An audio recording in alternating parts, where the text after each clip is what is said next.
always like to take a moment just to take a breath. And I would love to invite you all to take a breath with me.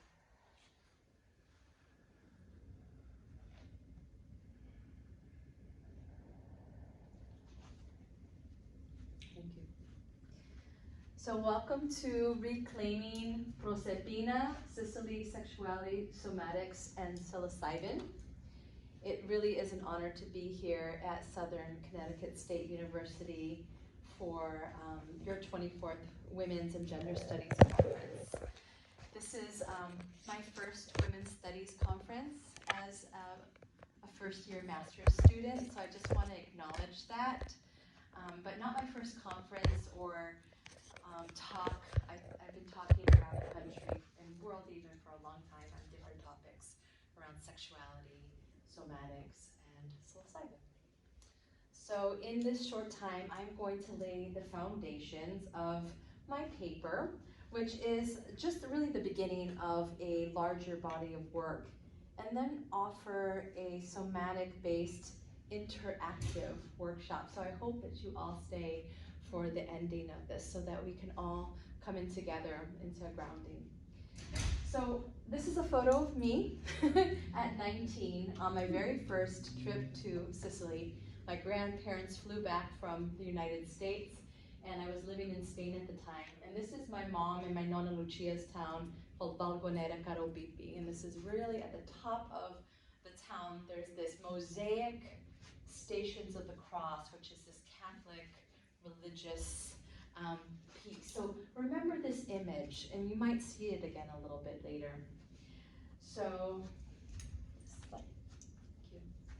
I want to say this is dedicated to my Zia Enza. This is my sister, by the way, one of my younger sisters who lives here in New Haven. So I'm just so grateful that she's here. I don't think she hasn't seen my slide presentation. Our Zia Enza was our final matriarch of our grandparents' generation of both sides. She was the very, very last one, and she passed away last month at 96 years old. She lived a very fun life, and she was the person who inspired me to be big, and she's about this tall, by the way. She inspired us to also really love big, and also rooted us in our Sicilian culture. And my name again, Lucia Pavone. Pavone means peacock. It is our maternal line, hence peacock. And the peacock is the phoenix rising here on earth. Sharpa Paxton is my legal name. Sharpa is my father's side, which means like a big rap, like a rebozo if you speak Spanish. I am a first-year Women, Gender, Spirituality, and Social Justice master's student at the California Institute of Integral Studies. I live in Detroit, Michigan, which I just moved there a year ago.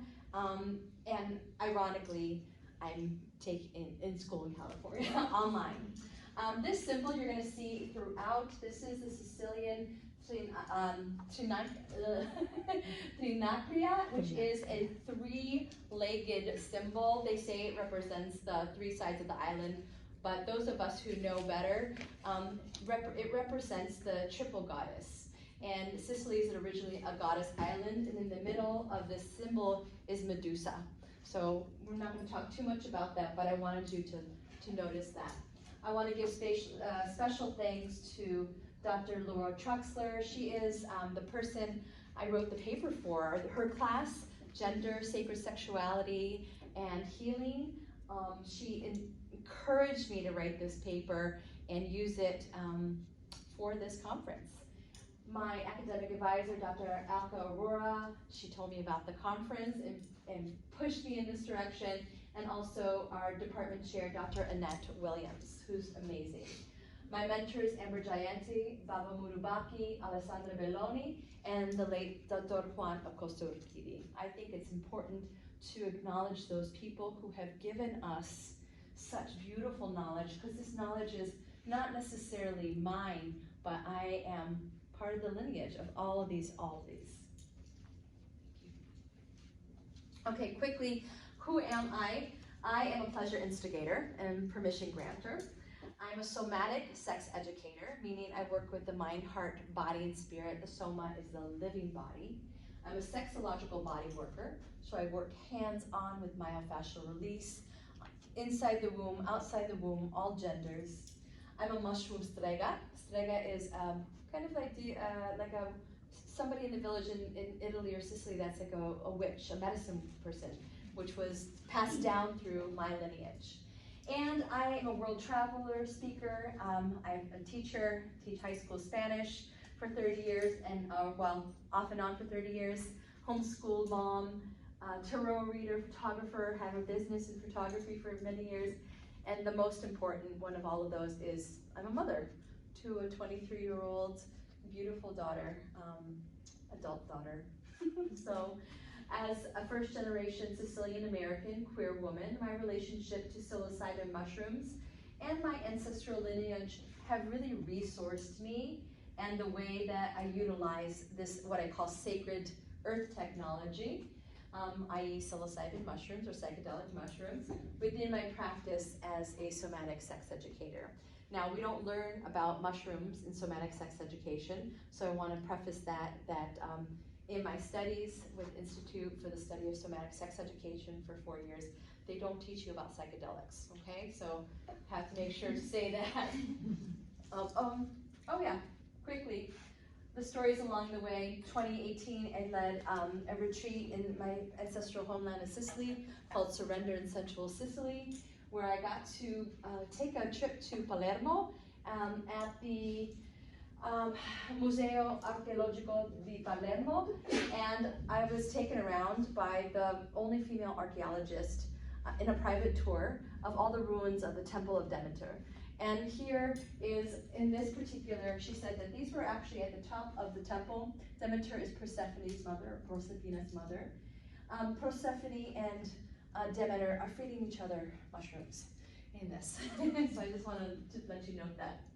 So this is a real thing. Please. Okay. So, quickly, I want to note that I will be discussing the sensitive topic of rape in the context of myth and trauma. I use Proserpina, the Latin term for Persephone, to encompass both Kore as goddess of spring and Persephone as queen of the underworld. She represents the maiden archetype, or the trilogy maiden mother, and what I refer to as the sensual sage. Some people call her the crow. My inspiration really for writing this paper came from reading Lucia Pavone's book, The Future Has an Ancient Heart, Legacy of Caring, Sharing, Healing, and Vision from the Primordial African Mediterranean to Occupy Everywhere. And I have that book here, but it's holding up my phone. So I'll let you see it afterwards if you'd like. Now, Lucia Pavone, she passed away earlier this year in January. I had never met her, but everybody said I needed to meet her. But I feel like she's part of my spirit. She was a professor emerita of women's spirituality at CIIS, where I attend.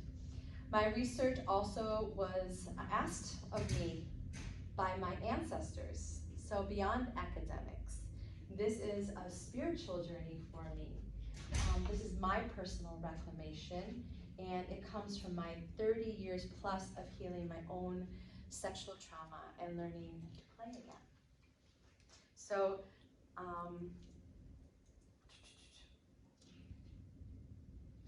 quickly, I want to say that in these photos right here, this is my nonna. Do you recognize this image or this place at all?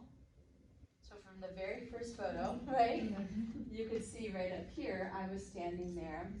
And those two people on the end are actually my grandparents in the 1960s, before they moved to the United States with my mom, who was 19 at the time. So this is my nonno and nonno Lucia in Valguanera, and I wanted to give you the proximity of Sicily in this image. Okay? So trauma, whether lived or ancestral, has really embedded itself into the core narrative of the Sicilian woman. And this is both consciously and subconsciously. And a symbolic narrative, the myth of Proserpina, mirrors the journey of reclaiming the young girl or maiden archetypes and healing from sexual trauma.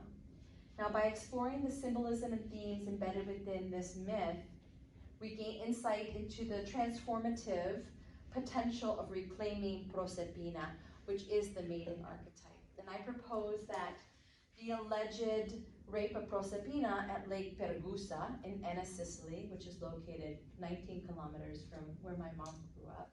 It's a real location. Was actually a religious and patriarchal narration of what probably was once ancient Paleolithic goddess initiation rites of passage into womanhood upon the start of menstruation rituals for the beginning of winter and spring, and sacred sexual initiation rites that included spiritual enlightenment. So this paper critically explores a radical process of sacred sexual healing from the perspective of the reclamation of Proserpina, or the maiden aspect, Kore, the divine, which is part of the Divine Feminine trilogy as referenced before. So by examining the myth of Proserpina at Lake Pergusa in Enna, Sicily, and the historical experiences of Sicilian women, this essay really aimed to provide a comprehensive analysis of how modern integration of somatic sex education and psilocybin mushrooms, they are psychedelic mushrooms, facilitates sexual healing and supports the reclamation of the maiden aspect of Proserpina, which is playful and fun. So additionally, this essay really began to investigate the significant role of spiritual rituals and ancestral healing as essential components of the process of the journey of sexual trauma healing.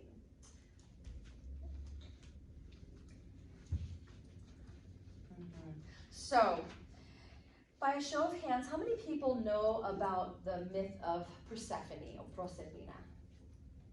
Okay, good.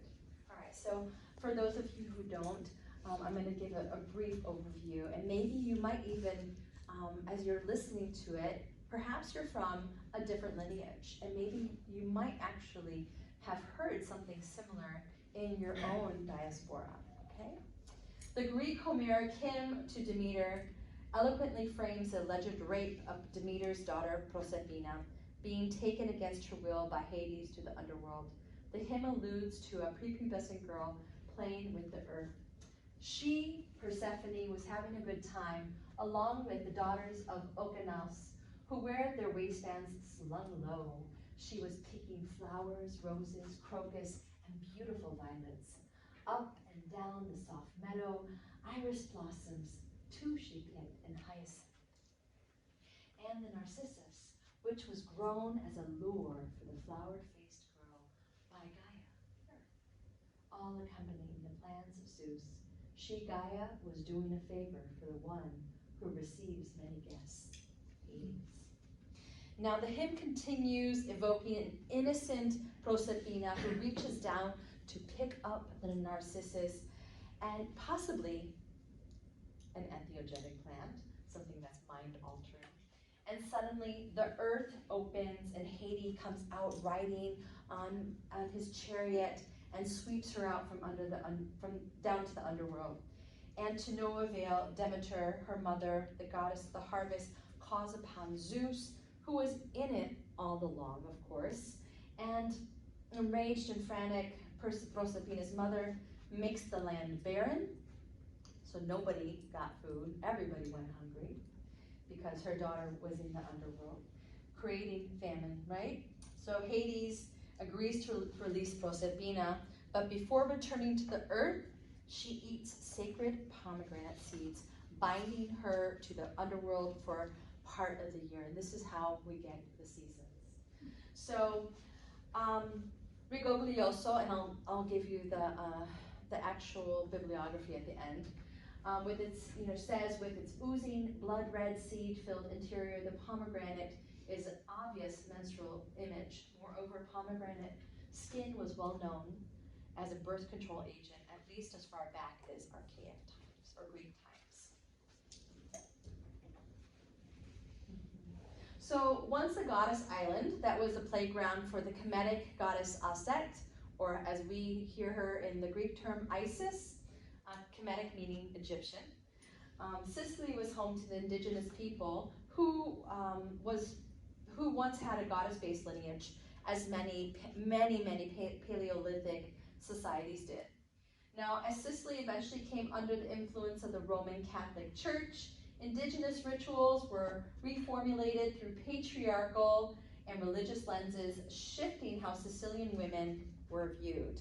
And I'm curious, how many people have been influenced by any type of religious indoctrination in their lifetime? I'm not going to say bad or good, just influenced. Okay. Now, a once coveted earth goddess who became Demeter was then replaced by the Virgin Mary, a pure asexual virgin icon. And thus the sexual healing rituals and menstruation rites honoring Demeter and her daughter, once performed at Lake Pergusa, were suppressed. And hence the women became oppressed, and the words of Audre Lorde, in order to perpetuate itself, every oppression must corrupt or distort those various sources of power within the culture of the oppressed that can provide energy for change. And what once provided Sicilian women with a source of power, their menstruation, initiations, and other sacred sexual initiation rites at Lake Pergusa were distorted by the Roman Catholic Church. So here, this is not a discoloration. This is actually Lake Pergusa. It turns red because of a bacteria that mixes with the sulfuric water, and it's a rarity. So when it happens, obviously, what does this remind you of? Blood. And so this lake is really revered, and in Homeric hymns, this particular lake mimics a lot of what is shown in the prose. So I propose the important natural aspects of Lake Pergusa and its surroundings are an integral part of what we call the divine feminine principles of sacred sexual healing and spiritual enlightenment.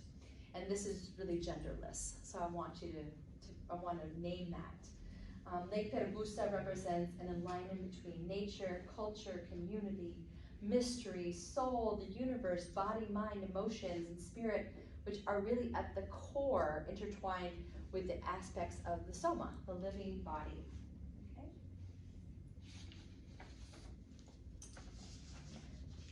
So most of us know Rain Eisler. She has a classic text, Sacred Pleasures.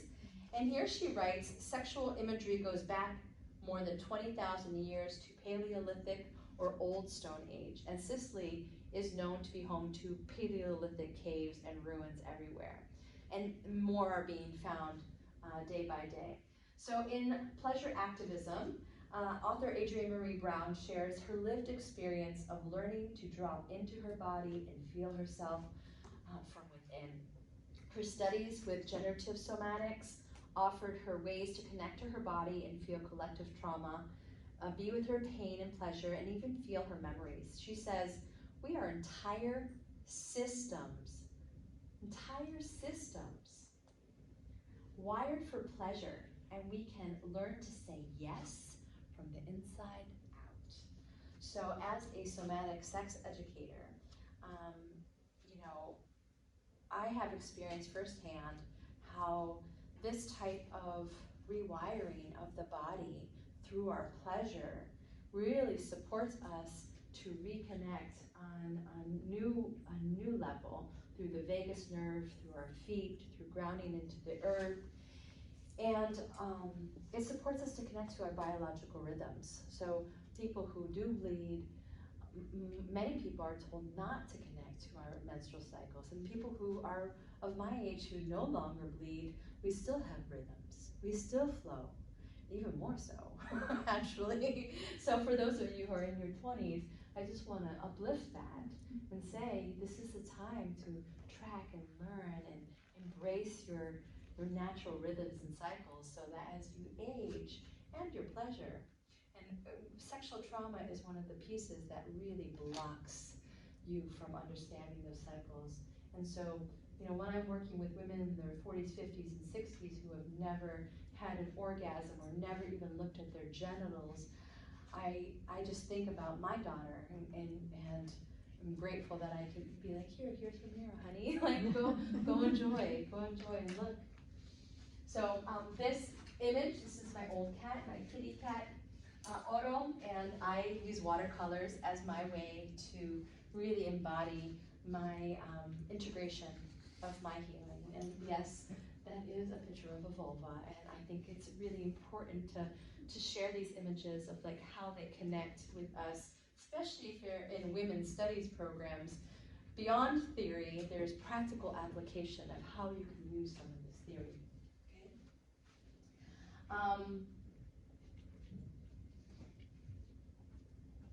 All right, so we know that Proserpina ate the pomegranate seeds, but really the question lies within, did she choose to eat the seeds knowingly?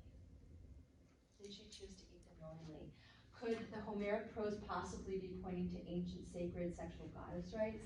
Or perhaps Proserpina chose to explore her erotic desires by eating the seeds because she knew she was going to go see Hades 6 months out of the year.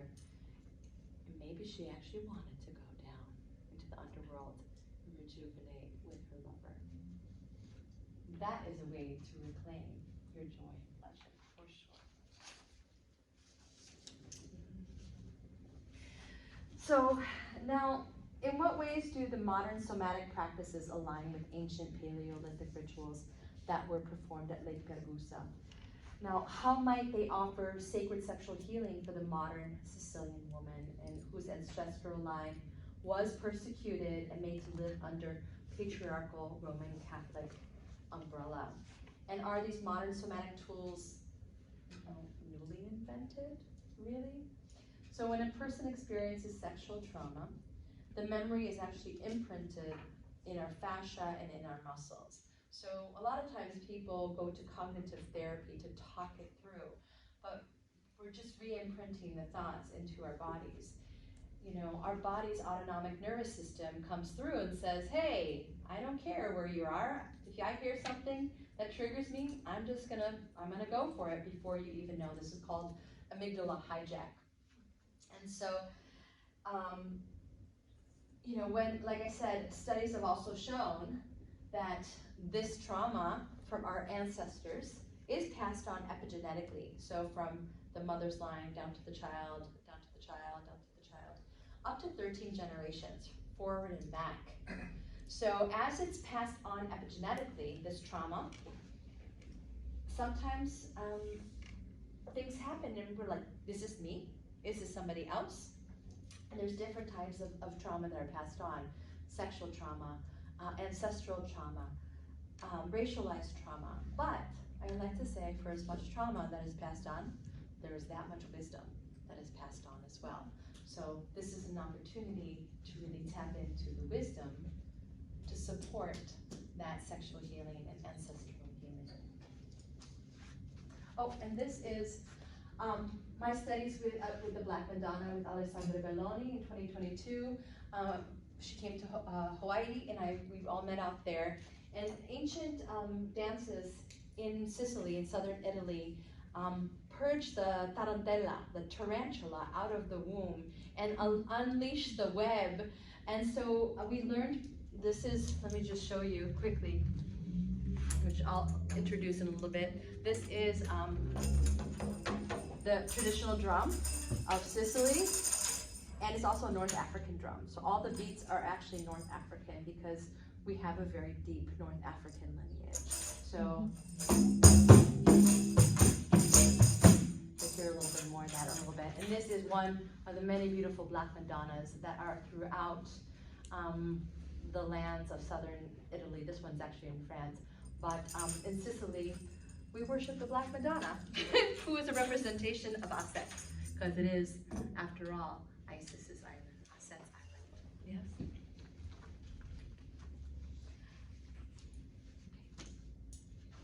All right, so the Homeric reference of Proserpina gathering plants and flowers has been seen as a reference to picking entheogenic plants and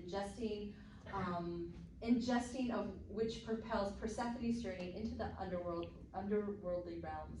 And due to legalities and relatively colonized systemic models, of learning that are currently in place speaking about psychedelics in an academic paper are controversial. Therefore, I have to say cognitive therapy, pharmaceutical influence has been the vehicle that most people use to evaluate the efficacy of most entheogens and to be able to speak about them in context of the paper. So including ones that come directly, from the earth, like psilocybin mushrooms.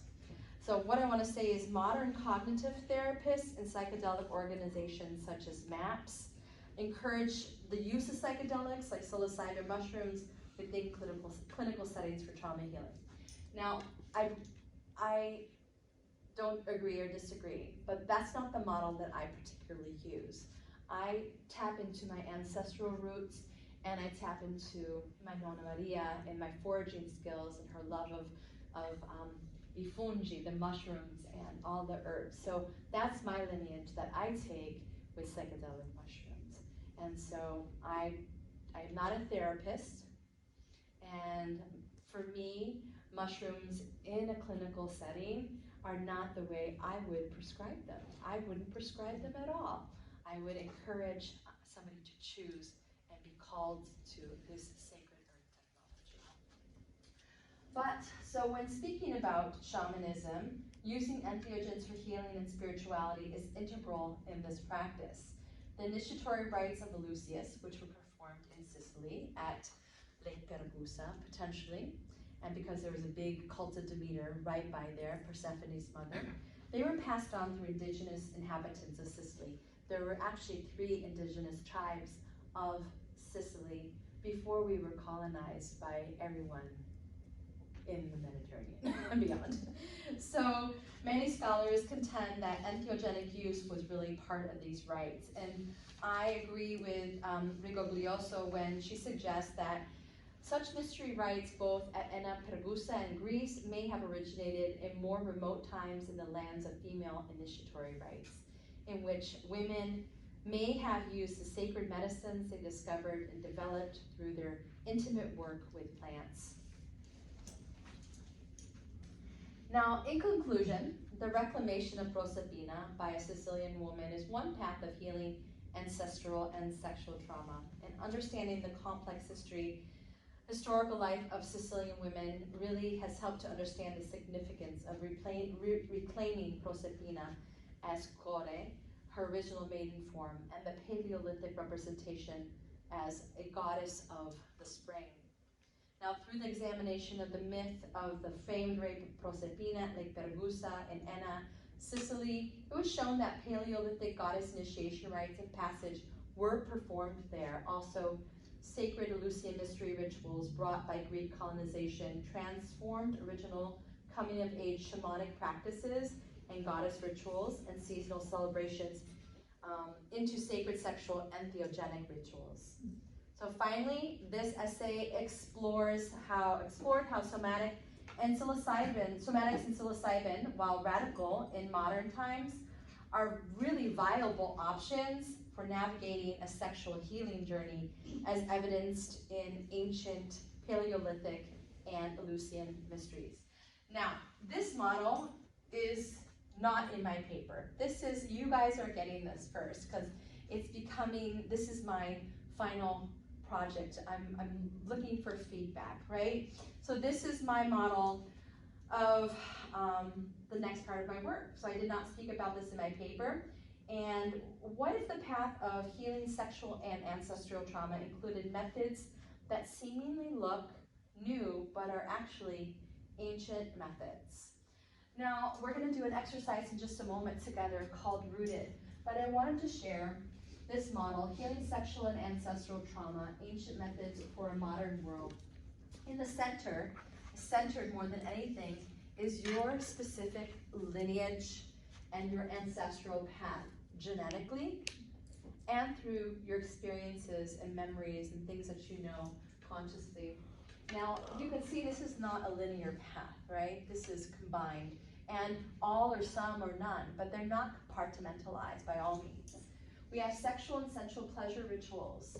This could be anything from deep tantric breath breathing to grounding as an ecosensualist to just gazing at the body, to orgasmic breath work, to touch, to examining with mirrors, to painting. So many different rituals that you can combine. But when you've experienced a sexual trauma, this can be really difficult to access, right? So sometimes people are like, no way, I just don't even want to go there. So how do we access, how do we get to that point? Well, there's other points to start. There's somatic tools to release stored trauma and wisdom. Now, modern somatics has us doing lots of things like shaking and moving, but I ask, are these actually new tools? If you look at different diasporas, even like I showed you of Sicily, women were flailing in trance on the ground through rhythm, through drum. These are somatic practices. Sound, all these things that we hear of sound therapy, all these things are not new, they're actually ancient wisdom practices. So somatic tools are based in nature, spirit, body, breath, all of it.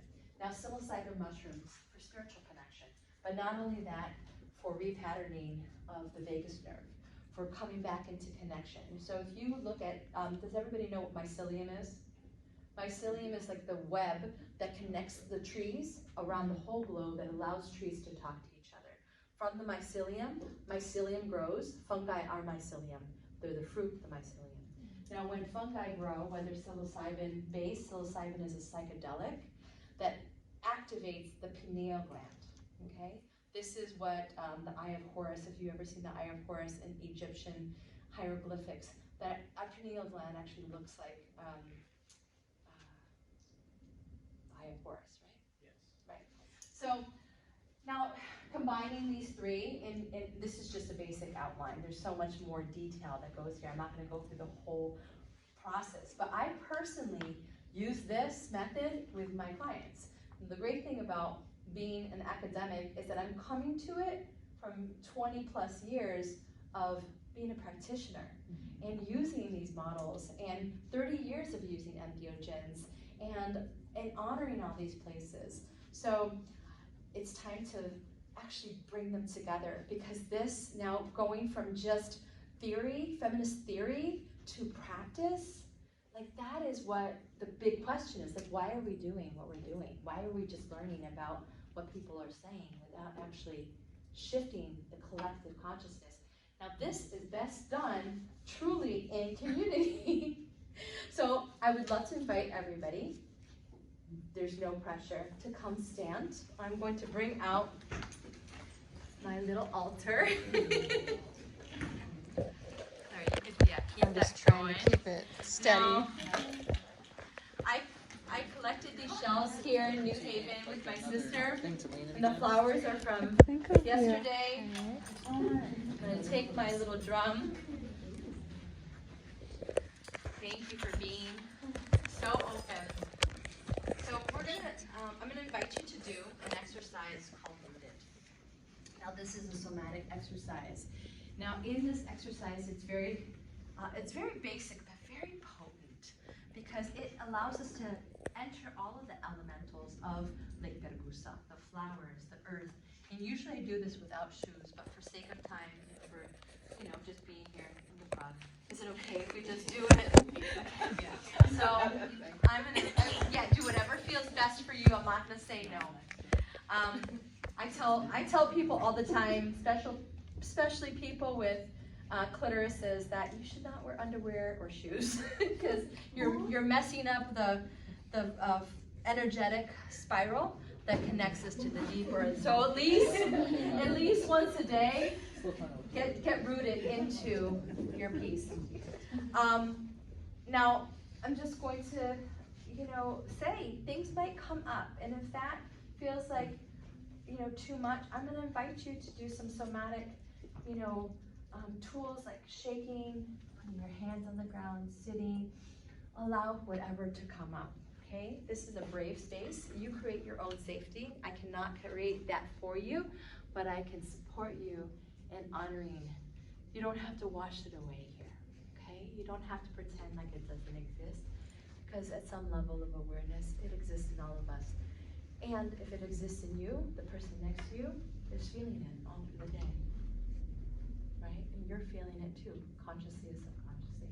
Now rooted, allow yourself to just wiggle a little bit, keep your feet in. And if it feels good to you, you can close your eyes for this.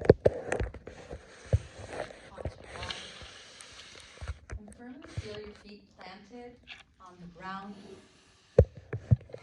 Imagining from the bottom, the soles of your feet, roots sprouting down into the earth, interweaving with the mycelium, speaking to the earth underneath you. These are all of our ancestors communing together. Imagine when they move on to the next life and get put into the earth, they compost and they feed the mycelium. And what grows from mycelium? Mushrooms. As you feel your feet grounded and rooted, allow yourself to slowly sway back and forth. See if you can find your balance and see how far you can go back and forth. The drop.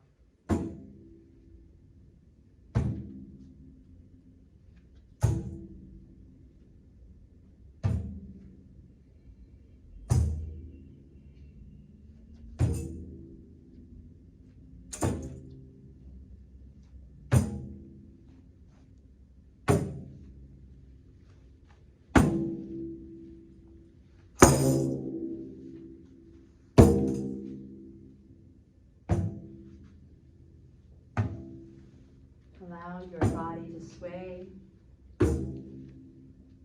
If you choose to connect with your ancestors' wisdom, you can bring it in.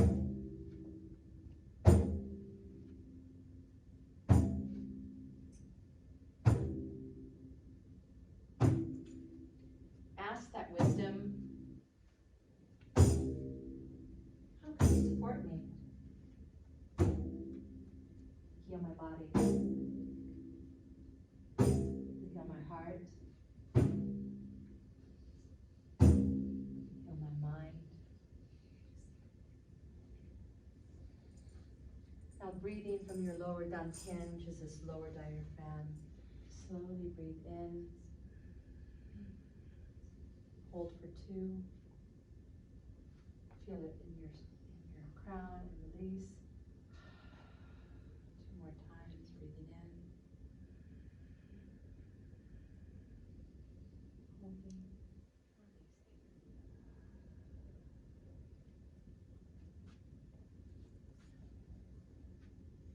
And when you're ready,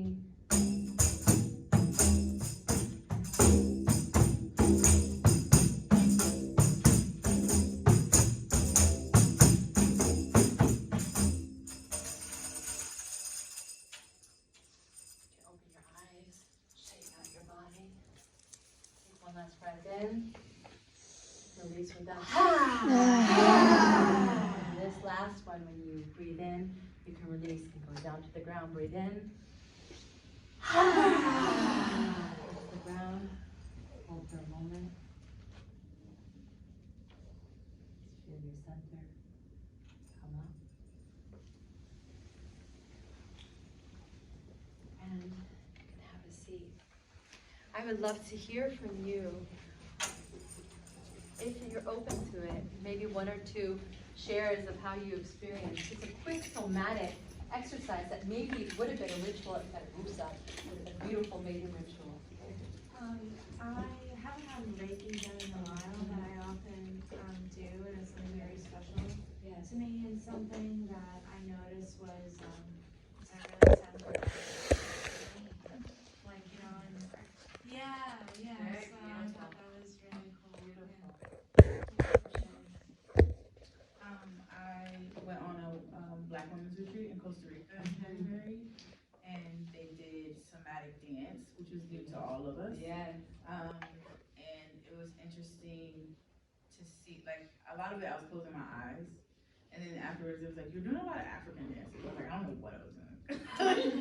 Because I'm not someone that, like, typically likes to super dance in public or anything. So it was cool. So I just closed my eyes and just kind of do a thing, and it doesn't have to be like perfect. Yeah. And it helped that everybody else was doing it, because if it was just me, I'd be like, but yeah, it was probably like the first time I really like opened up physically like that, because I'm very like rigid kind of. Yeah. So it was cool. I appreciate you sharing that. Thank you. Does anybody else want one more share? Okay. Thank you.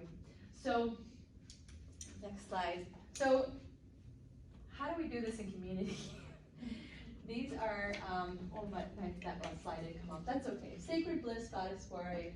This is an event that I've been hosting for 2 years, where there's a group of women, all different ages, genders, different identifications really, but women identified, where we come together in mushroom microdosing. So we do entheogenic journeys together once a month for about 3 hours, and we paint. This is the Cosmic Pussy Portal, which was a collective traumatic release that this was created actually in Detroit. That image up there is from Berkeley, California, where I used to live. But I wanted to share that when we do this together collectively, and it can be difficult for women to do this collectively of different races because of so much trauma that has been imbued. But what I find is that when women are dedicated to their own self-love and healing, that this comes so naturally and layers start to strip off. And this is really for anybody who identifies as women. But I don't just do it with women, I do it collectively, and I just spoke at the University of Miami, at the Theogenic Conference, Nova Southern University. So, yeah, we took mushrooms together outside at the university and drank Blue Lotus tea. Okay, I just want to say grazie. This is my family, Pavone. That is my mama, that is my nonna, my great-grandpa. This is the land in Sicily that they grew up on. My mama, my baby boo. The lineage continues. Temple of Philae in Egypt, in Malta here at Hagar Kim, which was my temple in another life as well. And one more, and if you want to stay connected, just click on that and you can get all my information and stay connected with me. So thank you. Are there any questions?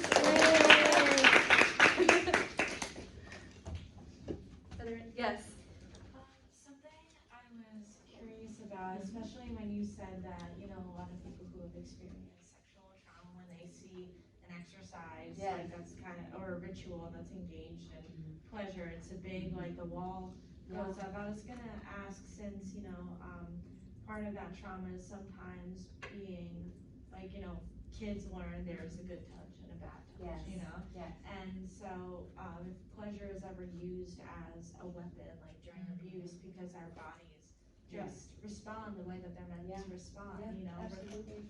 So, what is, how, or are there any testimonies, or is there any kind of like niche? Yeah. So in somatic sex education, one of the things that is stressed is voice and choice, using the wheel of consent by Betty Martin. So we actually center one way. Any type of touch is one way consensual touch. And so when I'm working with a client, I'm always clothed, and that person is asking and practicing using their powered yeses and nos. So even before we get there, there's training. There's not training. There's sessions that we do that are supporting that person to have tools and resources. They're resourcing themselves.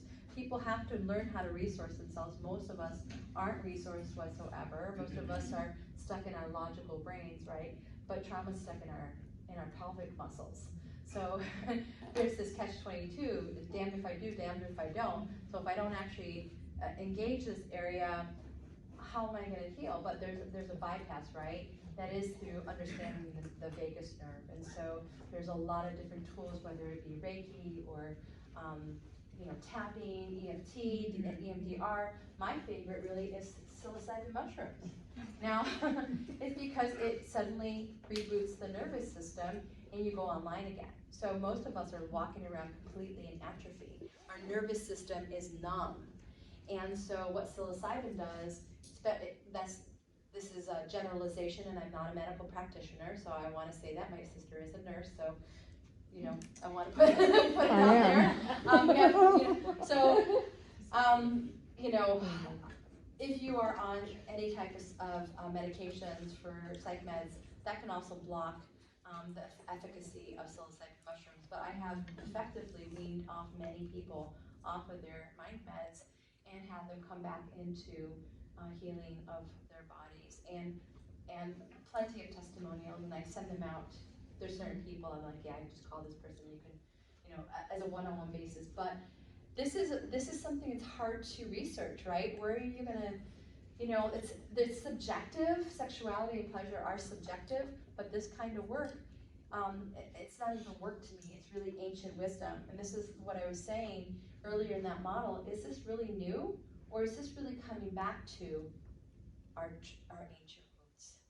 And that model is not just for Sicilian women. That model is for every diaspora, not just even women either. This is for anybody who's gone through these experiences. I have found that it's so effective.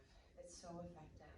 And it can be mixed with other things. Yes. I know we're at time since I'm on the next time. Yes. The next panel. Yes. I just want to thank you for this and to affirm and support you as somebody who's also been doing this work for 30, 35 years. I love that. And as I've never been embarrassed to say it, as a survivor of intense violence and trafficking and other kind of things, I've never been on medication or counseling. And part of it has been I started at a very early age doing the somatic work and yoga as early as 14, and then working with Malidoma and Spelman College and all of that. And so, but it takes work, and it's good to come back to this at this particular time in the world, because for those of us who've been doing it for the 30, the 35, 40 years, our communities at that time were different. You just go to any place in the country and show up and do this work on the ground, on the earth, wherever it is. And I was saying to somebody recently, like, I'm really longing for the time where the women we just came together to pray, whatever. I'm in an African tradition, where that's all we did, where we would come together in tents publicly and literally lay hands on each other. And we would do this for 4 or 5 days, even in Chicago, in the middle of the city, just set up tents and lay hands on each other for 4 or 5 days.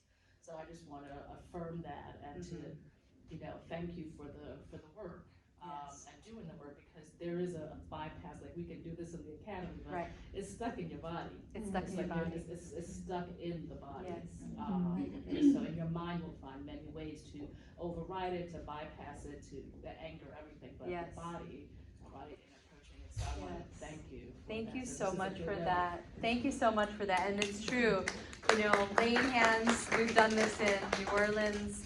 I partner with my dear star, Lady Holly Francis, out of New York City, and we travel around the country holding retreats called Lovers Rock.